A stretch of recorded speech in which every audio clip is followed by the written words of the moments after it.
Lihatlah ya Allah, ada begitu banyak orang hadir pada saat ini dalam ruang ibadah. Masing-masing datang dengan berbagai motivasi dari beragam situasi kehidupan.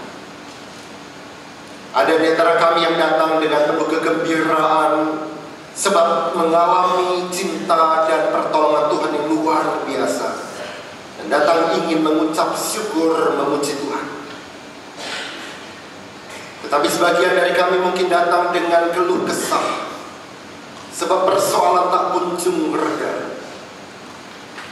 Datang memohon pertolongan Tuhan dalam tangis.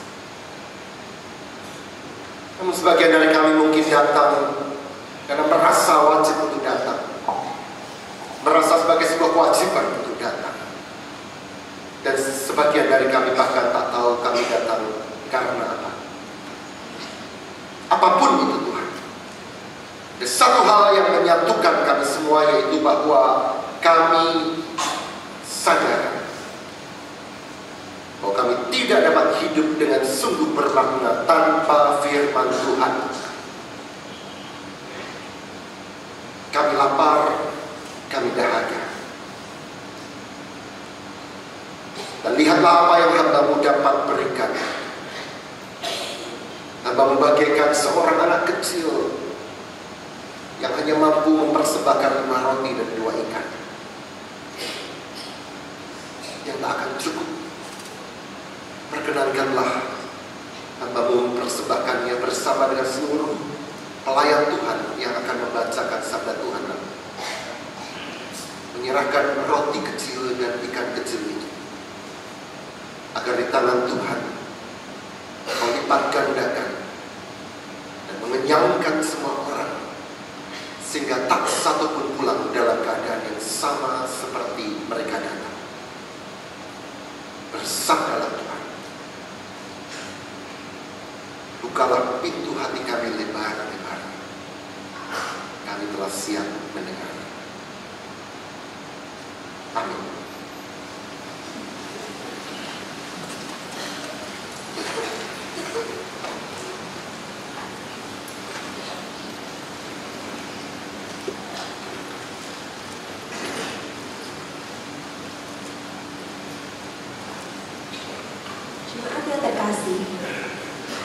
Bacaan pertama diambil dari Mika pasal 5 ayat 1 sampai 4.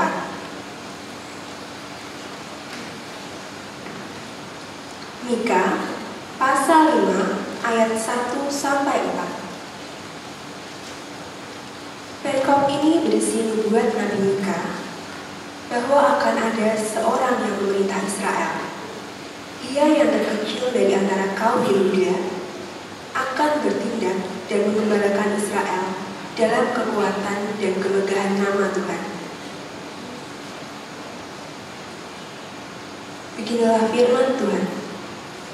Tetapi engkau, hai Betlehem Efrata, hai yang terkecil di antara kaum-kaum Yehuda, daripadamu akan bangkit bagiku seorang yang akan memerintah Israel, yang permulaannya sudah sejak purbakala, sejak dahulu kala. Sebab itu ia akan membiarkan mereka sampai waktu perempuan yang akan melahirkan telah melahirkan. Lalu selebihnya dari saudara-saudaranya akan kembali kepada orang Israel.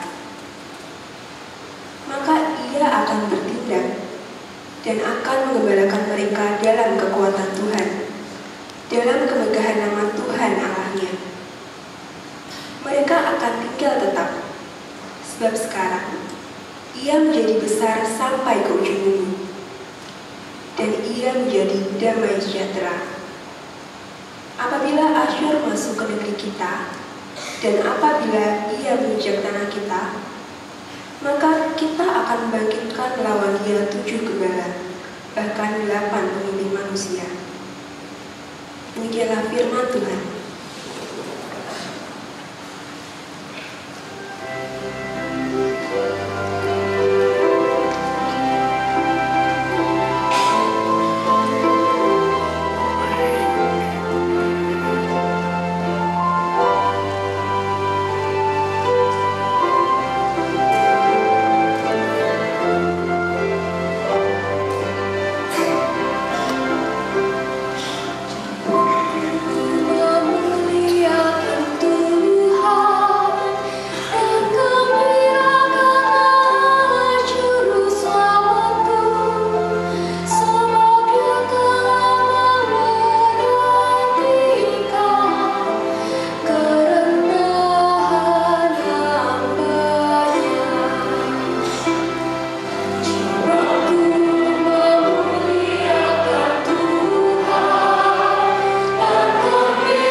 Bacaan kedua diambil dari Ibrani pasal 10 ayat 5 sampai 10.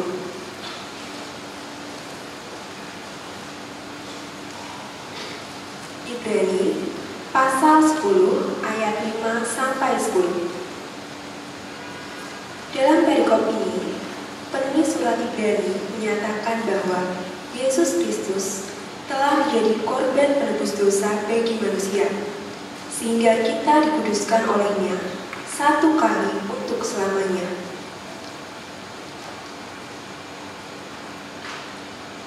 Beginilah firman Tuhan.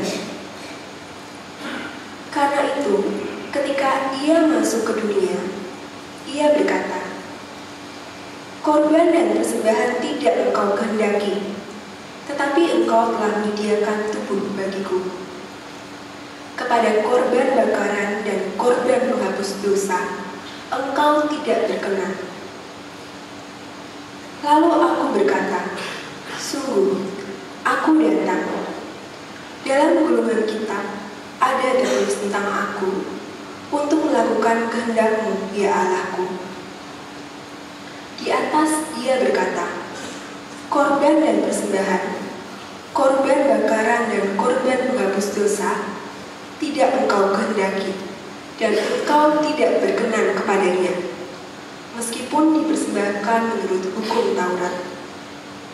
Dan kemudian katanya, "Sungguh, aku datang untuk melakukan kehendak-Mu." Yang pertama Ia hapuskan, supaya menegakkan yang kedua. Dan karena kehendaknya inilah, kita telah dikuduskan satu kali untuk selama-lamanya oleh persembahan tubuh Yesus Kristus. Demikianlah firman Tuhan.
Umat Tuhan, dengarkanlah Injil Tuhan kita Yesus Kristus menurut Lukas pasal yang pertama ayat 39 hingga 55.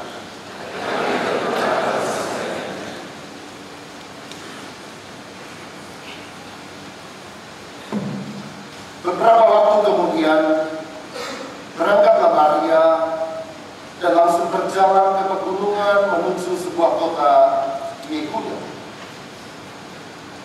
Di situ ia masuk ke rumah Zakaria dan memberi salam kepada Elisabet. Dan ketika Elisabet mendengar salam Maria, melonjaklah anak yang di dalam rahimnya, dan Elisabet pun penuh dengan Roh Kudus. Lalu berseru dengan suara nyaring, "Diberkatilah engkau di antara semua perempuan, dan diberkatilah buah rahimmu. Siapakah aku ini, sampai ibu Tuhanku datang mengunjungi aku?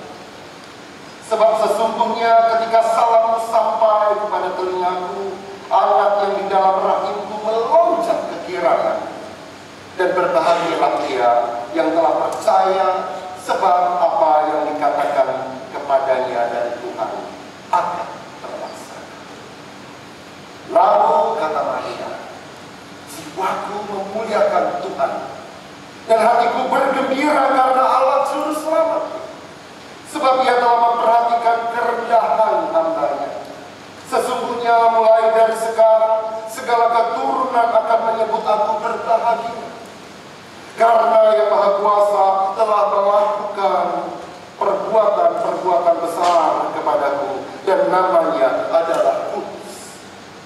dan rahmat-Nya turun-temurun atas orang-orang yang takut akan Dia. Ia memperlihatkan kuasa-Nya dengan perbuatan tangan-Nya dan mencerai-beraikan orang-orang yang congkak hatinya. Ia menurunkan orang-orang yang berkuasa dari takhta-Nya dan meninggikan orang-orang yang rendah. Ia melimpahkan segala yang baik kepada orang yang lapar dan menyuruh orang yang kaya pergi dengan tangan hampa. Ia menolong Israel hamba-Nya karena ia mengingat rahmat seperti yang dijanjikannya kepada nenek moyang kita, kepada Abraham dan keturunannya untuk selama-lamanya. Inilah Injil Tuhan kita, Yesus Kristus.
Allahku yang setia. Anda percaya? Anda mengamini, saudara? Saya mengamini juga. Tapi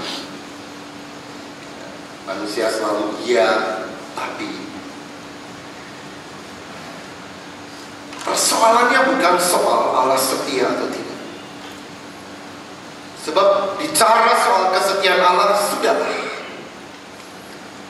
Anda setia, Anda tidak setia, Anda sadar, Anda tidak sadar, Allah setia.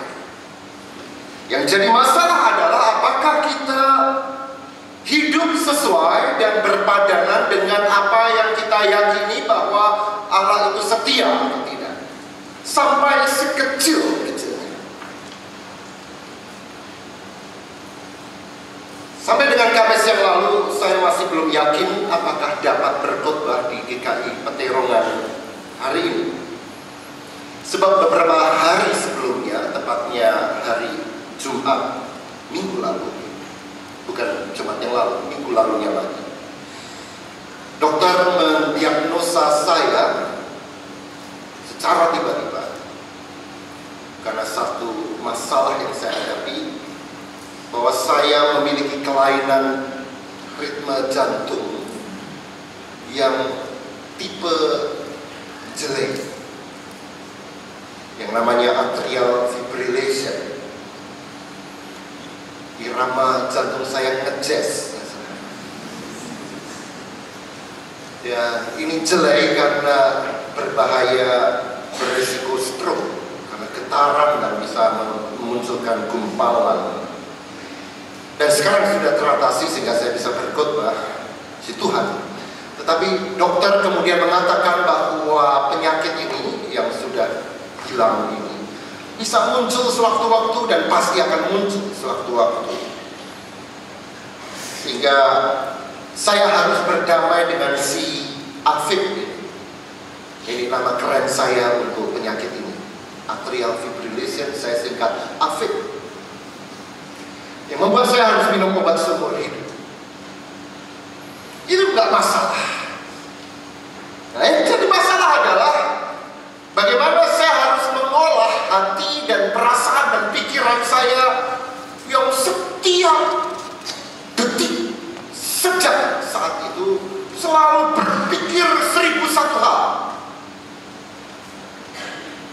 Memikirkan apa yang akan terjadi dengan masa depan saya, khususnya di malam hari semua sudah mulai tidur. Saya melihat anak saya masih kecil tidurnya. Bagaimana kalau mereka nggak punya ayah lagi? Apa yang terjadi seandainya tahun depan saya mati? Apa yang terjadi? Seandainya dan seterusnya dan sebagainya. Allah setia, ya. Tapi untuk percaya Allah setia pada situasi semacam itu kok ya nggak simpel amat. Dan dalam situasi semacam itulah saya mempersiapkan khotbah ini dan tiba-tiba saya menjadi sangat bersimpati dengan Bunda Yesus Maria. Sebab dia juga menerima kabar yang seperti yang saya alami, ujuk-ujuk. Yang saya terima ujuk-ujuk. Saya merasa sehat, saya sudah bertahun-tahun tidak makan otak, baba, iso, empal, dan lain sebagainya. Sudah cerita lama. Saya olahraga, kadang-kadang. Tapi kok ya masih kena, saya jaga tubuh saya. Kok ya masih kena, ya kata dokter itu karena kopi terlalu banyak. Saya kopi bisa 3-4 cangkir sehari. Tapi sudahlah, ini bukan curcol. Tapi coba lihat Maria. Saya menjadi bersimpati dengan perempuan muda ini. Perempuan yang mestinya berada di masa enjoy, nikmat hidup ini. Tiba-tiba malaikat datang di tengah enjoy. Datang dan berkata apa? Dok, kue meteng. Amin. Tiba-tiba semua berubah. Seorang perempuan dari kalangan miskin, belum menikah, meteng. Saya yakin level stresnya Maria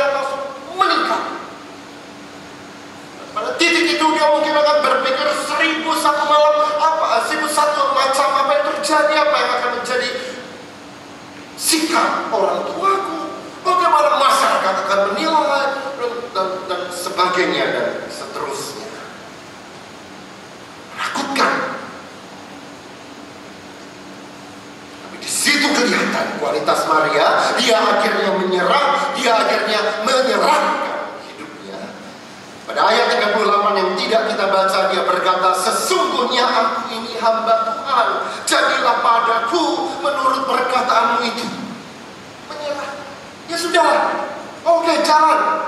Apapun yang terjadi. Gak seperti saya masih, ya tapi gimana kalau dia anak saya gak punya ayah, gimana kalau 1001 gimana yang lain itu. Maria lain, dia berkata, oke, jalan. Tetapi sebaik apapun Maria, hari ini kita gak akan memfokuskan perenungan kita pada perempuan itu, ibu Yesus itu, tapi memfokuskan pada apa yang menjadi fokus Maria, yaitu Allah sendiri. Sebab seluruh cerita yang ujuk-ujuk ini bukan soal Maria, tapi soal Allah. Fokusnya pada Allah. Maka tema yang ada di buku liturgi kita, menghayati kerendahan hati Maria, ini bukan soal Maria, ini soal Allah yang memakai Maria. Maria sadar ini bukan soal aku. Itu sebabnya dia berkata, aku cuma hamba Tuhan, I am nothing, I am nobody. Jadilah Tuhan kehendakmu, Allah semuanya. Allah yang menjadi subjek yang bertindak. Itu inti dari bacaan kita. Itulah sebabnya kemudian di dalam nyanyian pujian Maria, dia mulai dengan ayatnya yang ke-46, sebuah nyanyian yang luar biasa. Jiwaku memuliakan Tuhan, Magnificat. Ada tahu magnifying glass, kaca pembesar? Itu bahasa Inggrisnya magnifying glass, yaitu kaca yang objek yang kita pakai dengan kaca itu menjadi besar. Nah, itu yang dikatakan oleh Maria, Magnificat, jiwaku membesarkan Tuhan. Dan dia tahu bahwa ini semua soal Allah yang sedang bertindak, bukan soal aku. Dan inilah sebenarnya rahasia hidup Kristen, saudara. Bahwa apapun yang terjadi dalam hidup kita, usahakan untuk tetap iling, sadar bahwa hidup ini membesarkan Tuhan, bukan aku.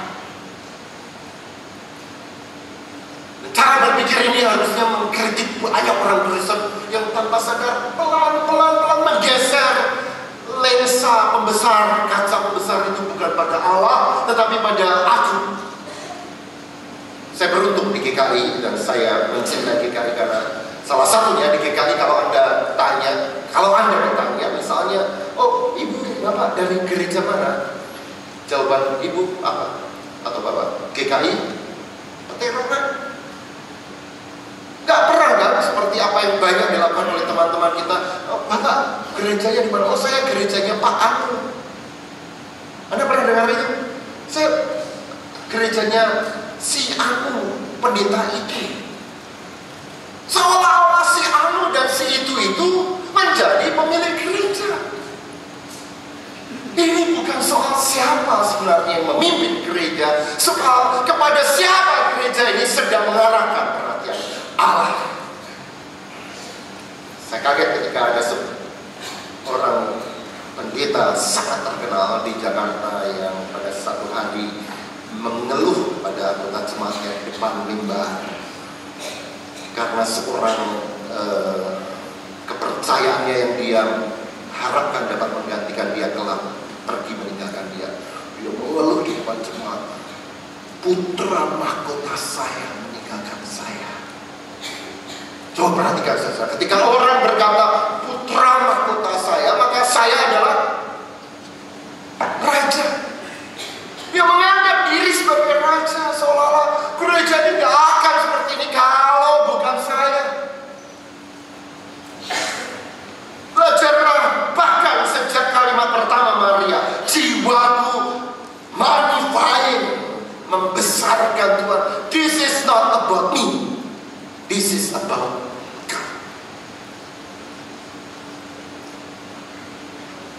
Nah, saudara yang terkasih, yang menarik adalah banyak orang membayangkan dan menggambarkan Maria sebagai seorang perempuan yang lemah lembut, nerimo, yang kalem, yang diam saja, apapun yang terjadi, ya Tuhan. Ini benar, tetapi setengah benar. Seperti yang muncul dalam gambar, dalam foto, dalam apapun, Maria yang peduh sekali. Tetapi dalam Injil Lukas, khususnya dalam perikop yang tadi kita baca, Maria tampil berbeda. Tampil sebagai seorang perempuan yang tegar, yang kuat, yang berkata lantang, seperti seorang nabi yang berani berkata iya sebagai iya, yang berani menyatakan kebenaran. Maria yang semacam itu yang tampil sekarang. Maria yang memberitakan sesuatu yang membuat para penguasa itu menjadi, dan membuat orang-orang yang tertekan itu menjadi yes.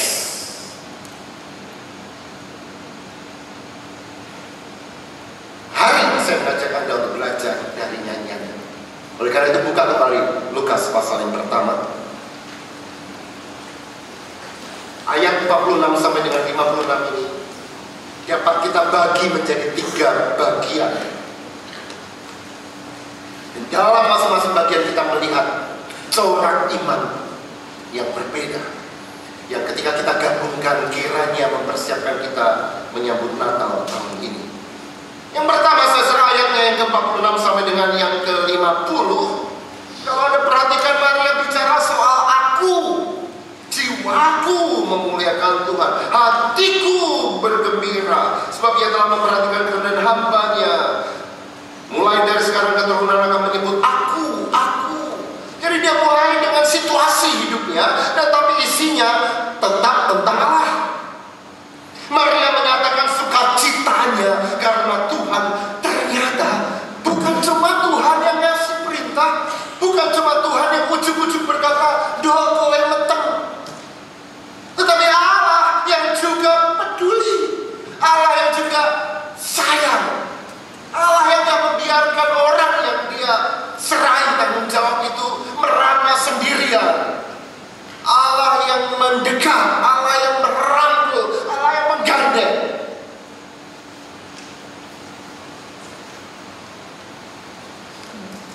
Karena itu dia berkata, ayatnya yang ke-47, dan hatiku bergembira karena Allah juru selamatku.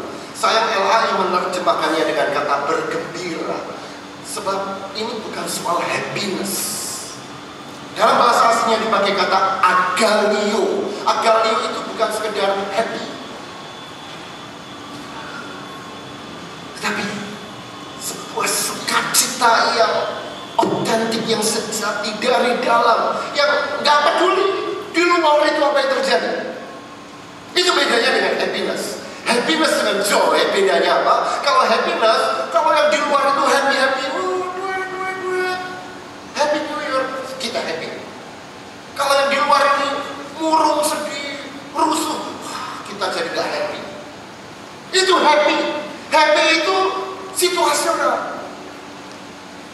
Anak cucu kita konflik berantakan, kita jadi gak happy. Anak cucu kita datang gembira, selamat Natal, happy kita. Jadi happy kita ditentukan oleh yang di luar itu. Tetapi joy, agalio, itu di dalam. Di dalam. Dan itu gak bergantung yang di luar. Sebab kalau memperhatikan yang di luar, rusuh. Lihat hidup Maria, doa gue meteng, hidupnya rusak, masa depannya hancur. Tetapi dia berkata, jiwaku bersukacita. Kenapa? Karena Tuhan penyelamatku. Dia memperhatikan aku, kerendahan hamba-Nya.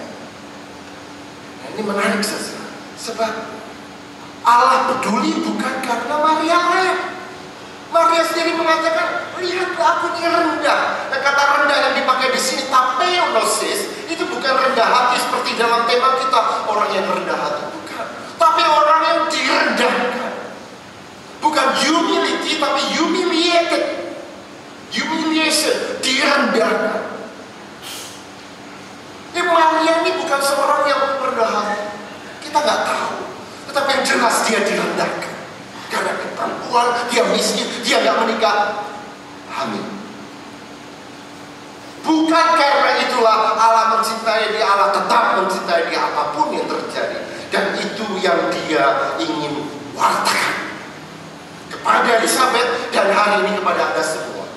Apapun yang Anda alami, pertanyaannya adalah apakah situasi hidupmu lah yang menentukan Anda happy atau tidak happy, ataukah apapun yang terjadi, agalio, joy itu di dalam itu tetap berada.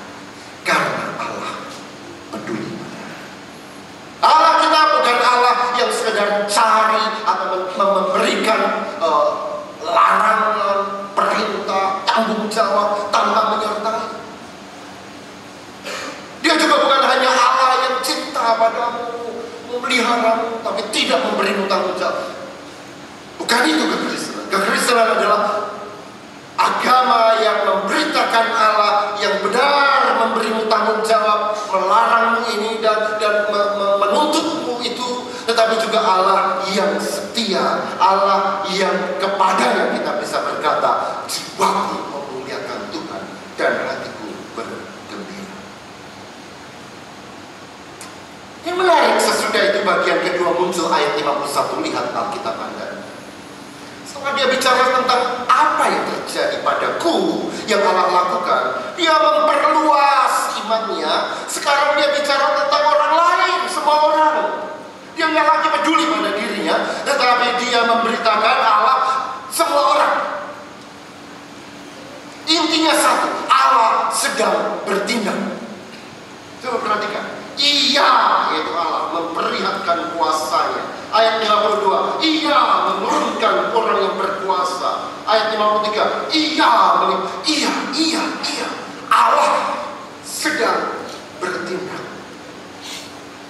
Kalau Allah bertindak, tidak ada yang bisa menghalangi. Coba perhatikan apa yang dilakukan Allah. Berkebalikan dengan apa yang kita saksikan. Dunia real kita melihat orang kaya makin kaya, orang miskin makin miskin. Di dunia real kita melihat maling ayam di penjara 6 bulan. Dan orang yang mengkorupsi bermeriat-meriat, melenggak kangkung, di syuting sana, di syuting sini, mengambil tangan. Saya jengkel. Saya tuh pengen mengusulkan koruptor dilarang seni. Udah korupsi jelek. Di dunia real Anda harus di atas. Kalau tidak mau mati. Kita hidup dalam budaya nomor 1. Bayangkan satu kelas 50 orang anak, semua orang tuanya pengen kamu harus jadi nomor 1. Berapa yang nomor 1? 1. 49 losers. Pecundang, kalah. Berapa waktu yang lalu saya dan istri saya mengambil rapot anak kami. Anak kami ini ranking 3, saya dari belakang. Dan kami gak peduli, karena dia belajar. Gak usah peduli hasil, yang penting proses. Apakah tekun atau tidak. Maksud bener kalau udah punya anak. Nah yang menarik adalah kami tunggu dengan orang tua yang lain. Tiba-tiba ada satu orang tua yang kami kenal anaknya. Dan anak ini kenapa dikenal? Karena terkenal juara satu. Anda tahu apa yang terjadi pada pagi hari itu?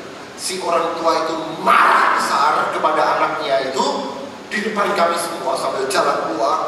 Marah, kenapa hasilnya seperti ini? Anda tahu apa yang terjadi?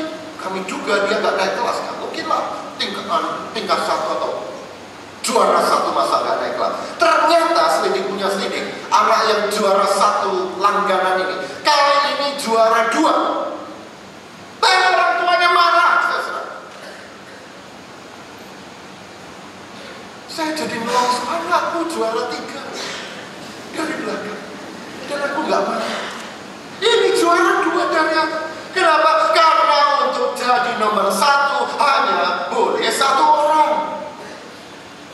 Jadi Anda ini hidup dalam dunia seperti piramid dengan 1 orang di atas. Kalau Anda tidak di atas, Anda kalah, Anda direndahkan.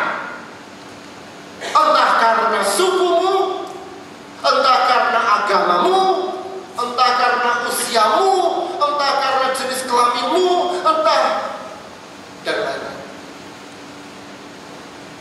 Nyesek. Tapi hari ini kita mendengar sebuah nyanyian. Maria seperti seorang nabi dalam perjanjian lama yang berkata lantang, Allah bertindak dan cara bertindaknya dahsyat. Dia jungkir balikan semuanya. Coba lihat ayat yang ke-51 sampai dengan 53. Yang di atas taruh bawah, yang di bawah taruh atas. Orang-orang yang berkuasa diturunkan, orang-orang yang rendah dinaikkan, orang-orang yang lapar dikasih makan, orang-orang yang kaya diusir. Membaca ini, Anda dan saya mestinya menjadi, waduh, kalau begitu saya harus memilih. Saya ini tipe yang kayak apa? Saya ini tipe orang yang nanti akan diusir Allah, direndahkan Allah, karena selama ini saya merendahkan orang lain, saya menjejak orang lain, saya sikut orang lain, saya peras pembantu saya, karyawan saya. Kalau begitu saya harus berkata dari atas mimbar ini, bertobatlah. Bertobat. Anda hadapi bukan cuma hukum. Yang Anda hadapi adalah Allah yang akan bertindak. Tetapi kalau Anda adalah orang yang selama ini jadi korban, ya bisa Cino, ya udahlah Kristen, mau jadi apa? Direndahkan terus. Hari ini sebuah kabar baik buat kita semua. Allah akan membebaskan kita. Allah bertindak. Allah gak tinggal diam.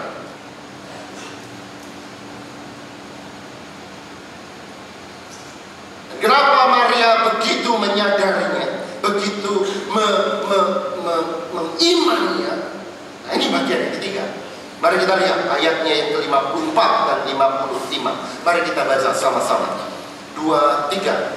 Ia menolong Israel hambanya karena ia mengingat rahmatnya seperti yang dijanjikannya kepada nenek moyang kita, kepada Abraham dan keturunannya untuk selama-lamanya. Kenapa semua ini berani dikatakan Maria tidak lain dan tidak bukan? Sebab dia tahu bahwa Allah itu Allah yang setia. Allah yang tadi dinyanyikan oleh paduan suara Immanuel, Allahku setia. Yang pernah janji, dan kalau Allah janji tidak akan tidak digenapi. Allah yang dari perjanjian lama sampai akhir perjanjian baru itu secara konstan berkata Immanuel. Dosen saya berkata, kalau Alkitab yang tebal ini sedang diperas, maka tetesan yang pertama dan satu-satunya hanya satu kata. Anda tahu kata apa itu? Immanuel, God with us, Allah beserta kita. Ada boleh punya teologi macam-macam. Mungkin ada orang dari gereja manapun, dari GKI, GKA, GKO, GKE, mungkin gereja macam-macam, ada yang baptis, selam baptis, kita apa sih ya? Percik semprot. Apapun itu gak paten. Saya gak peduli. Sebab yang saya pedulikan adalah apakah gereja itu mewartakan Allah yang selalu setia, Immanuel, God with us.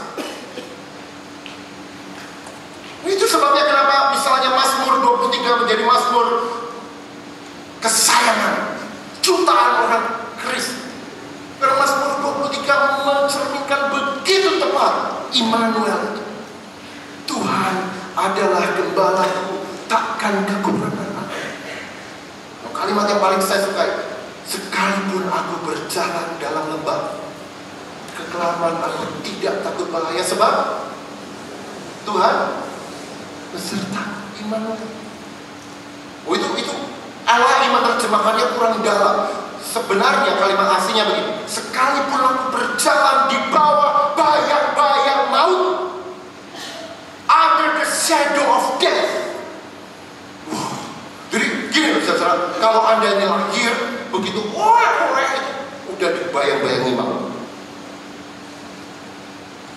Anak saya yang kedua lahir prematur 7 bulan. Kecil, 1 kilo lebih, berapa ons, kayak empal gitu lah. Saya ledek istri saya, kamu tahu dulu lahirnya kan kamu itu haji keluar. Kecil, 27 hari di rumah sakit, keluar, ketahuan kena hipotiroid sehingga sampai hari ini seumur hidup minum hormon. Dan dari bulan ke bulan masuk rumah sakit. The shadow of death. Ada yang turun dari mobil lalu naik ke sini sampai di ruang ibadah lalu ada the shadow of death.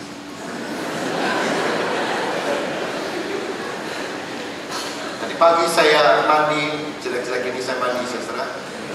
Lalu saya lihat ke cermin, waduh kok putih, the shadow of death. Anda lihat itu kotaknya, the shadow of death. Apapun kita dikepung oleh kematian, tapi aku tidak takut bahaya, kata pemazmur. Karena apa? Immanuel. Dan itulah sebenarnya kata utama dari seluruh Kidung Maria. Karena Allah adalah Allah yang setia. Pegang. Masuk kembali ke dunia dan katakan pada orang-orang yang selama ini menginjak-injakmu, aku gak takut. Allah akan datang. Kalau Anda yang menginjak-injak, takutlah Anda. Bertobat.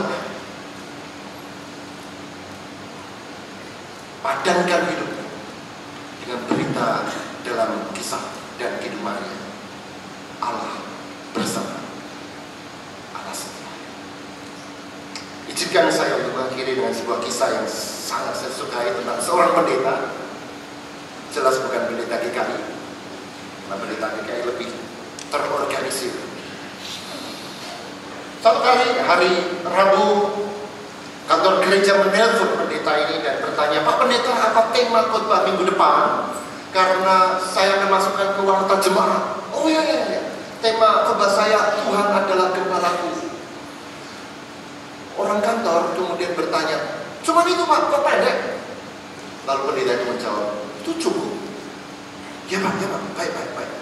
Hari Minggu datanglah pendeta itu ke gereja dan dia mengambil warta jemaat, dia buka dan betapa kagetnya dia mendapat bahwa tema yang dia berikan diubah oleh kantor gereja. Dia baca baik-baik, tema khotbah hari ini, Tuhan adalah gembalaku, itu cukup. Sesudah marah dia pergi ke kantor gereja untuk marah pada pegawai yang sebelum dia buka pintu gereja kantor itu, dia buka kembali dan baca, Tuhan adalah gembalaku, itu cukup. Benar juga. If God is my shepherd, I shall not want. Jika Tuhan gembalaku, cukup. Yang lain itu tambahan, ada boleh bonus, nggak ada juga, oke lah. Tapi yang terutama sudah aku dapatkan. Tetesan dari firman ini sudah aku dapatkan Immanuel, dan itu